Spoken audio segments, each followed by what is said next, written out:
Hi Pisces, this is Jav. Welcome po sa ating channel. By the way, Pisces, this is your first half of the month of March. From March 1 to 15, 2026. Gamitin ang reading na ito bilang gabay lamang. Tandaan, Pisces, ito po ay general reading.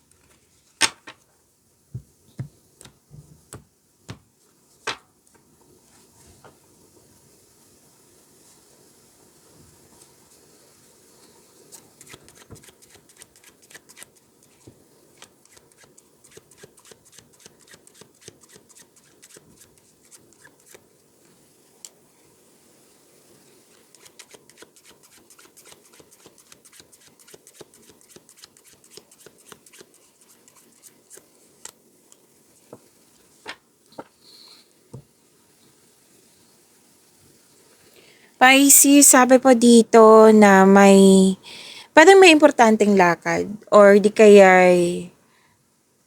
lakad na kailangan na pumunta.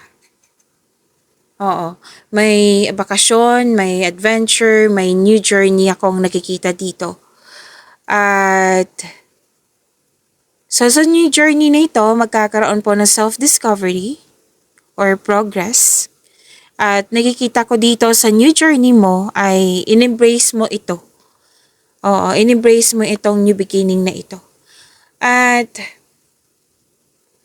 may change of position or status. Maraming kilos akong nakikita dito eh. So prepare yourself, busy.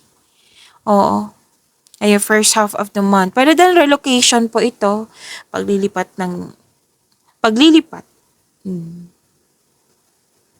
Tapos may mode of transportation, may usapin tungkol sa kotse, sasakyan.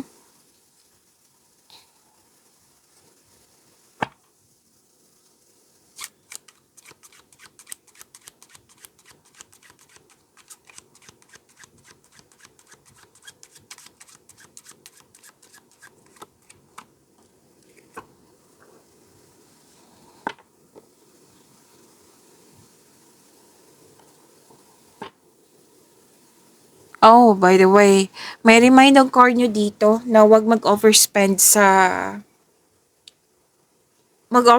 lalo na sa trabaho. Kasi pwedeng ma-burnout ka nito sa sobrang daming gawain. Oo, so kailangan ng time management. Tapos wag mag-say yes ng yes kung hindi naman akma sa inyong schedule para maiwasan tong nakikita kong burnout dito.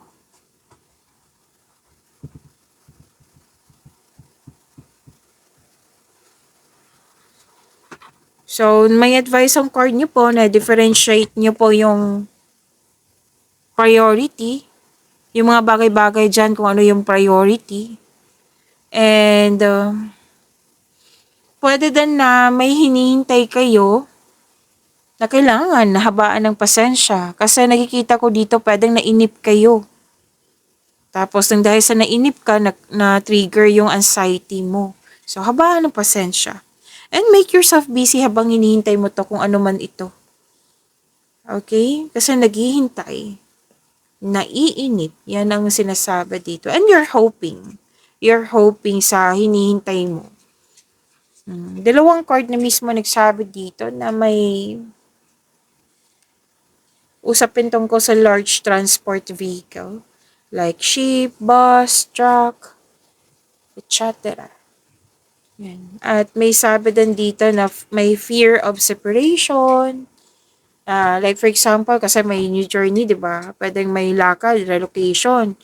Pwedeng ikaw may fear of separation, like mamimiss mo yung naiwan mo na pamilya kasi magbabiyahe ka na sa malayong lugar for work. Example po iyan ha. May usapin din tungkol sa divorce or tungkol sa menopausal.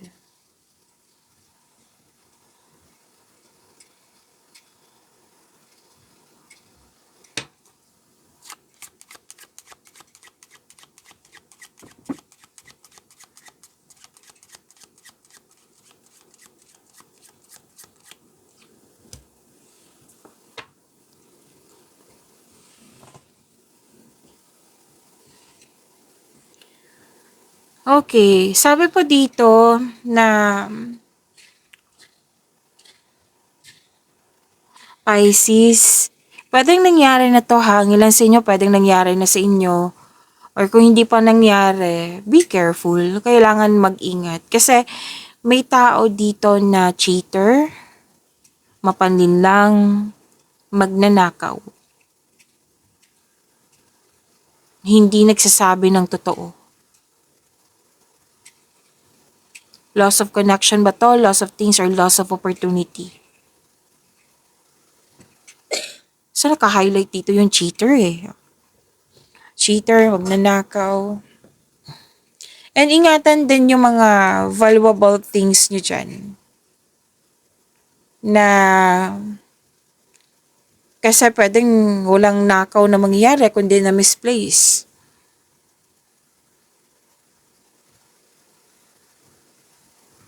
At wag po daw kayo mag-spend time sa mga taong energy vampire. Sa mga hindi pa alam kung ano to, like stealing your peace of mind. Yung hindi ka pa nag-share sa kanya, yung presence lang niya, nade-drain ka na.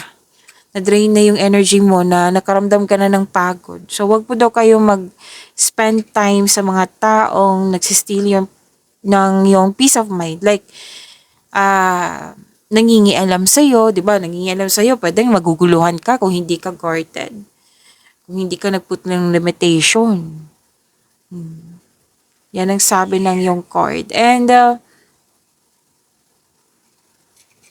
so ingat, kasi pwedeng may pagnanakaw or something or someone taken away. Pwedeng mga agaw din to ng jowa.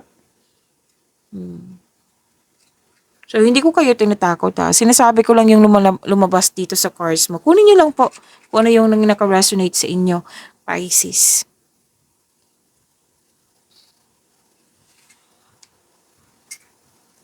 So, may matutuklasan ka na may taong hindi totoo sa'yo, na hindi nagsasabi ng totoo sa'yo. May nagsabi sa akin habang nagsasalita, may nag-take advantage siya yung kabaitan. Oh, be careful kayo sa kanya. And may sabi din dito na about money. Kailangan ng control, monitor, and save. Okay?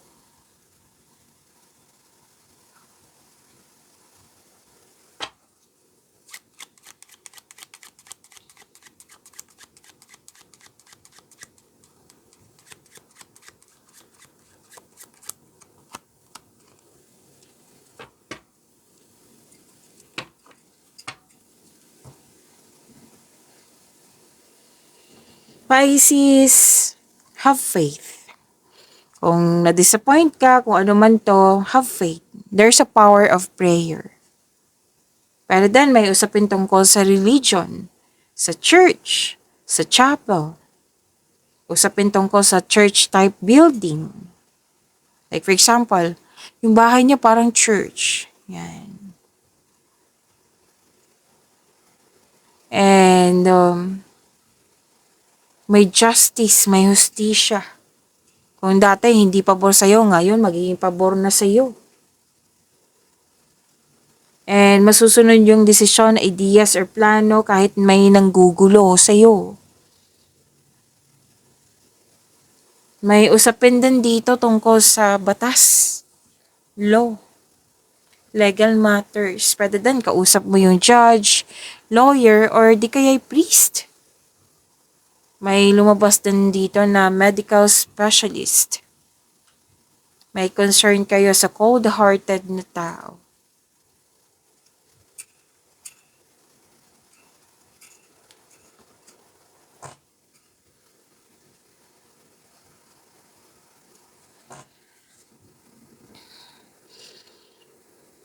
Oh, pay attention. Pay attention po, Pisces.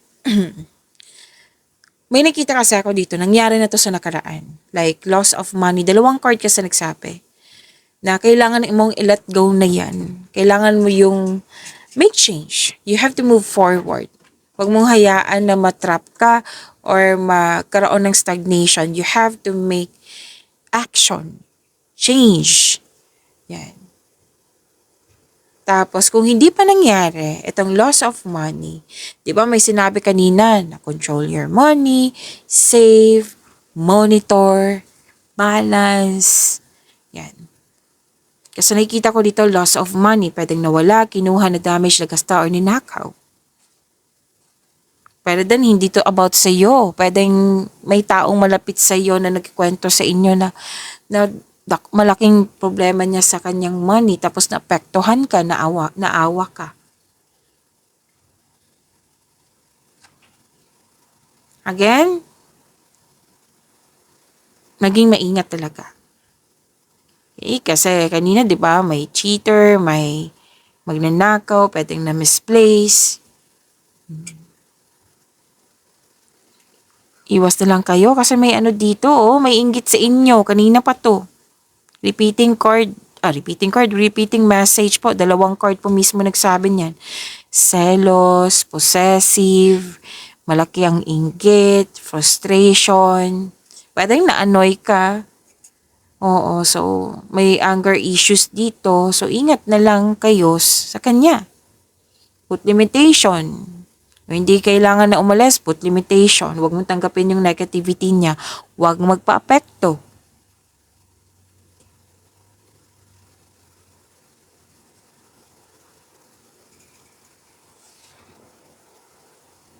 Sabi din dito na makakatanggap kayo ng magandang balita. Yes, makakaroon ng positive results. May mahalagang announcement. Oh, by the way, ang ganda nito. Pisces, may nakapasa sa exam, sa test. Kung hindi man ikaw to, pwedeng anak mo, kapatid mo, kung sino man yung taong malapit sa'yo na nakapasa, natuwa ka rin. Oo. And kung nag-alala siya regarding sa exam or test, sabihan mo na magkakaroon ng positive results. Okay? And malakas ang inyong intuition. Kaya alam na alam ko dito na alam mo to kung sino yung taong hindi totoo sa iyo. So makinig. Ito advice ko lang. Okay? Minsan may tao natakot eh. Takot sa ganitong message ko. Baka makatulong lang. Kung ayaw niyo, huwag niyong tanggapin. Like for example, panyo na tinutukan mo siya nakatitig ka sa kanya ng mga 3 seconds. Like nakatitig, wala kang iniisip, nakatitig ka lang. Yan. Ingatan. Okay? Ingatan, i-secure mo para hindi mawala. Okay? Baka makatulong po. And, parang natuwa ka sa kaibigan mo or sino man yan kasi may naging loyal sa'yo. At naging generous din kayo. Wow. May protektahan kayo. Okay.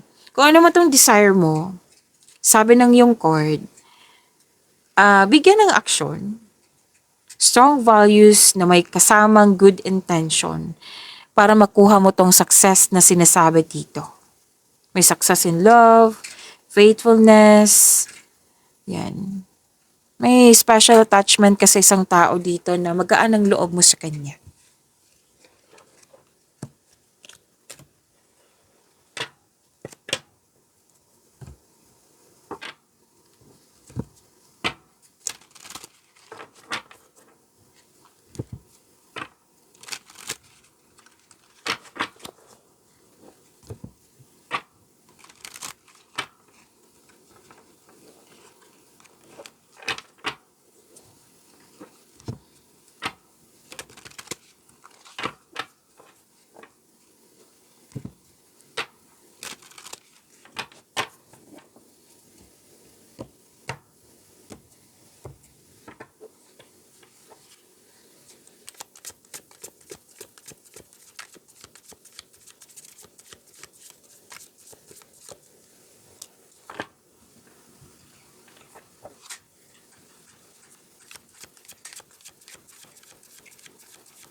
Pisces, huwag niyong again, Pisces, ulitin ko. Maraming salamat po sa mga hindi nag-skip ng ads. Subscribe na po kayo sa ating channel at click bell notification para updated po kayo sa reading natin. At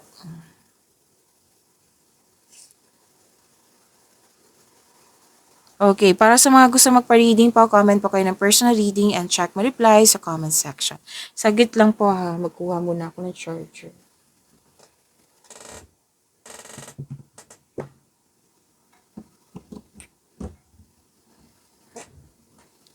Okay.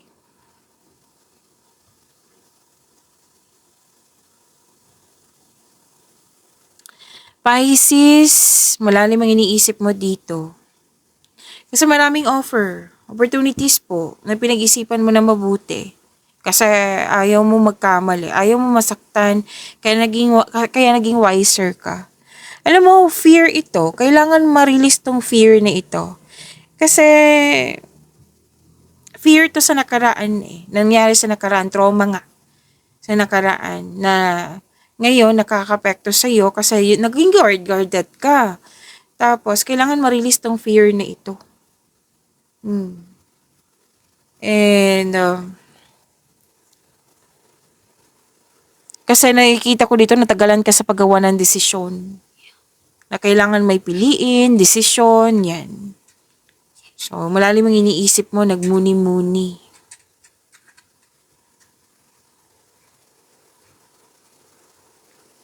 So, sa mga single dyan, may parating sa inyo na bagong tao, kaya lang aminado kayo na stuck kayo sa nangyari sa nakaraan. So, sabi dito na ayaw mo pa na commitment. So, kailangan ng forgiveness dito. Kailangan kasi ng forgiveness, patawarin mo yung sarili, kung kaya mo yung taong yun, or yung sitwasyon. Remember, you can forgive the person na hindi mo siya kailangan kausap. Patawarin mo siya through your mind and heart. Para gagawin mo to, para magkaroon ka ng inner peace.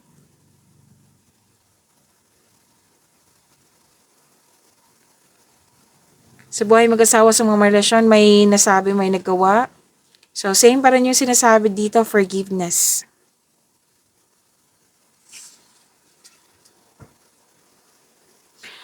Okay? At sabi din dito,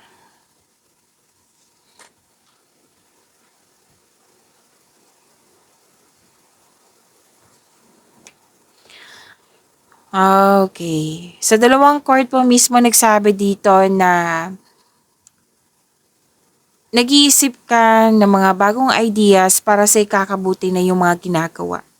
Pero dun sa relasyon, nakikita ko rin dito na nagkaroon ka ng time sa mga bata, sa pamilya, may nag-aalaga ng baby, may nanganak. Yan.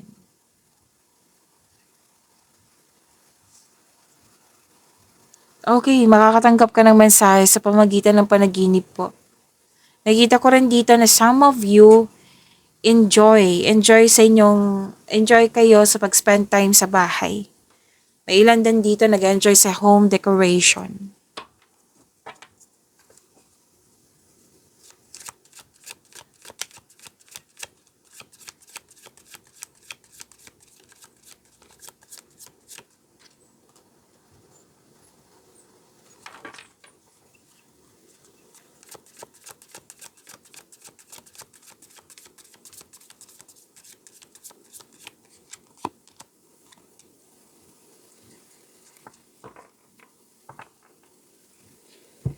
Career and money, wow. Puro opportunities yung nakikita ko dito, Pisces.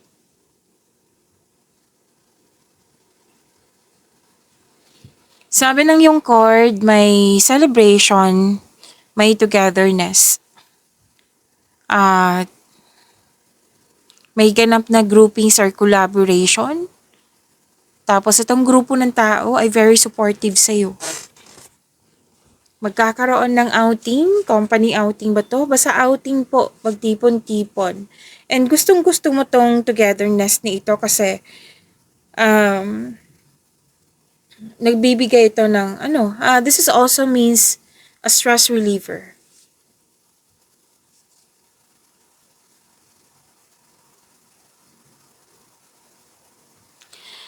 At may successful completion kaya may pagdiriwang. Dalawang card mismo nagsabi niyan, Pisces.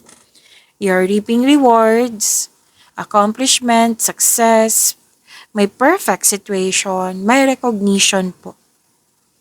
Perfect situation na maaring may parating na gantimpala or positibong resulta sa inyong mga ginagawa. Nag-celebrate kayo. Celebrate your wins. Dalawang card mismo nagsabi niyan, Pisces. Ready ka na sa new journey which is sinabi din dito kanina. May nakita rin ako ditong tapos ng construction ng dream house mo. So everything you have worked for is coming together. So may celebration. Anniversary ba to? Oo. May celebration dito. Oh, by the way, Pisces. Happy birthday. Oo. Happy birthday, Pisces. Kasi may celebration. Na-remind ako na tama pala no si Pisces. So may matatanggap kayong rewards, recognition. May promotion din ako nakikita dito pagtaas nagkita sa allowance, sweldo, or ng iyong posisyon. Makakatanggap din kayo ng positive review. Like sa inyong customer, kliyente, boss, amo. May nasama dito sa graduation o graduation list or pero doon may graduation na ngayon, Marso. Tama ba? Basta may graduation ako nakikita dito. Kung wala man, pwede din yung celebration na yung ibang celebration dyan. May nakita kasi ako successful completion. So, maaring may natapos kayong proyekto dyan, trabaho.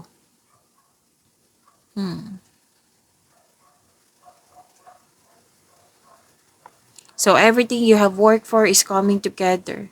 Yung pagiging productive niyo sa araw-araw, yan, maganda ang bunga. Yan ang sabi ng yung card. At, recognition nga, nasabi ko na to. May sabi din dito na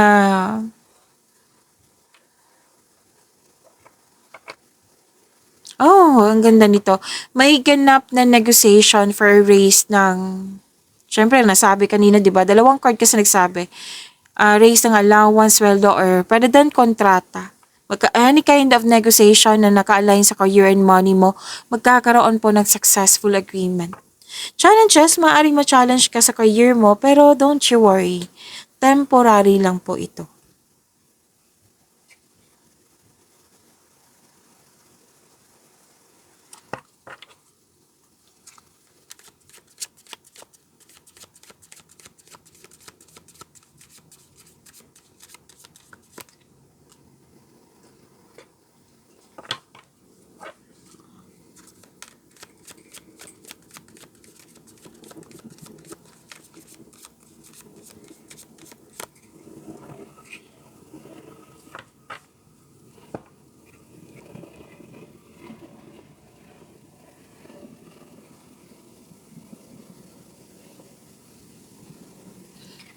Pisces, huwag niyong kalimutan na mag-subscribe sa channel natin at i-click yung bell notification para updated po kayo sa reading natin. At huwag niyong kalimutan yung first upload niyo before this video reading tungkol sa inyong March 2026. Panoorin niyo po kung gusto niyo.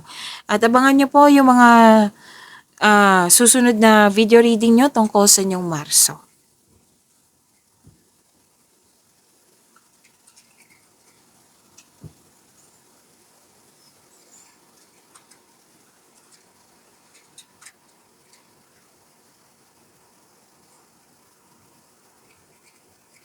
Okay, sa love life, self-love, partnership, and romance. Pisces. May gustong mag-space dito. Gusto niyo na space? Kasi, gusto niyo you want me time muna, alone time. Para sa pagbalik niyo, may solusyon na. Re-energize na kayo. Pwede din pong may balak bumalik yung dating malapit sa iyo na nagkaroon kayo ng loss of connection. Balak pa po ito. Kung gusto niyo mangyari to, ipag-pray mo, ihingi mo kay God. And, pero then may tumiwalag ka sa grupo ng tao. Umiwas. Tumiwalag. May paglilipat pa rin dito. Yan yung sinabi dito kanina, relocation, paglilipat.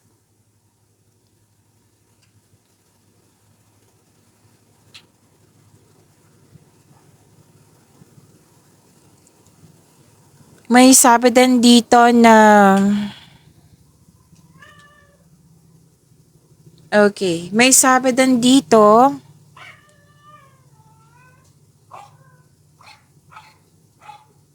may parating na romantic partner sa mga single. Yes. Excited kayo dito kasi may event invitation. Yung sinabi ko kanina dito, event invitation or may nag-ask sa'yo ng date. Pwede din yung sa mga single dyan na matatagpuan mo siya through travel. Yan. Umiwas kayo sa away ha, toxicity, sabi ng yung court. So may magaganap na travel, na-clarify din to. Or may bagong tao na darating sa iyong buhay. May parating na blessings na magbibigay saya sa iyo. Okay? And,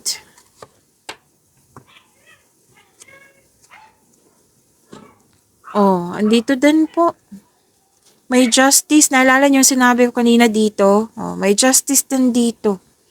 May hustisya. Sabi po dito na para sa mga single, naging hard worker kayo at aminado kayong wala kayong enough time for yourself to magkaroon ng social life. Yan. So, sinabi ng court dito, balansehin. Magkaroon ng sapat na time for yourself, to your family. Para sa mga marelasyon, sa buhay mag-asawa, ang advice ng court nyo dito na same pa rin. Huwag niyong hayaan na magkaroon ng tampuhan.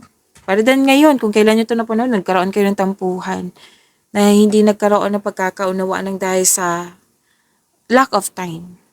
So, nakikita ko naman dito na mag-uusap kayo at ang advice ng court, panatilihing maging totoo sa isa't isa.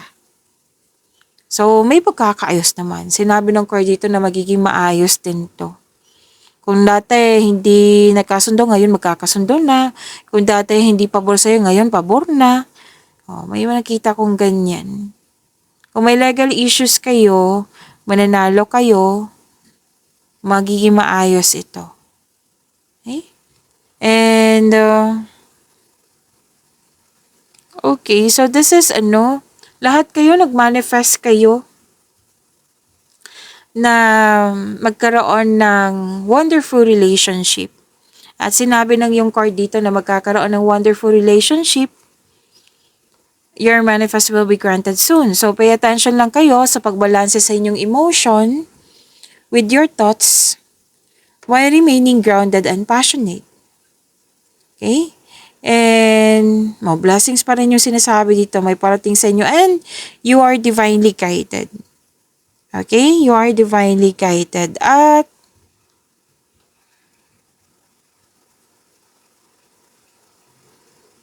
sabi din dito na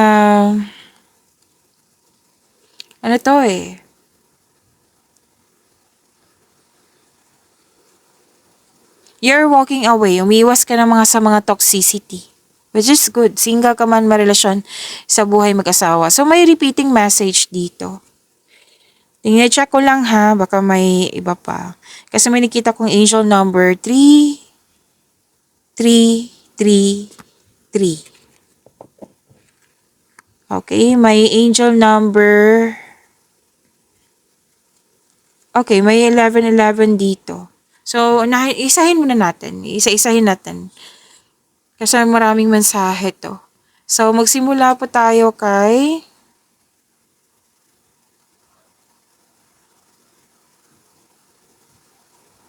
angel number 3, 3, 3, 3. Okay? So, 4 na 3 to. Meron pa ba?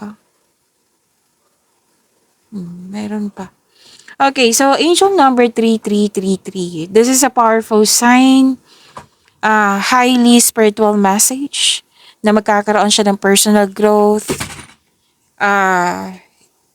Magiging busy ka kasi magkakaroon siya ng expansion.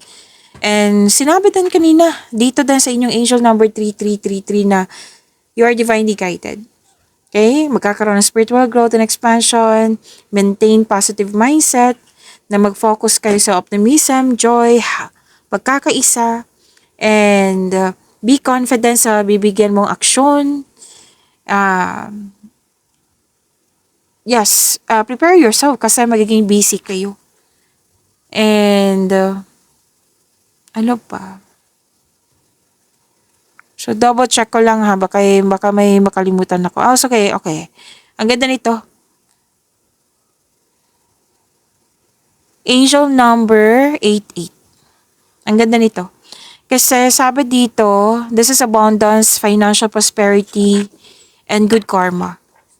May rewards sa pagiging hard worker mo. Yes, financial abundance, good karma, yan. So, ina-encourage ka ng mga anghel na to move forward, pag-usayan nyo, pagbutihin nyo, lalo na sa paggawa ng konkretong plano. As sinabi dito na nasa right path ka. So, magsipag. Sabi ng yung card, para maabot mo tong yung layunin mo, para ma-achieve mo tong layunin mo sa buhay. Yan, pagyamanin niyo po yung blessings na binigay sa inyo. Bye, see you tomorrow. Maraming salamat po.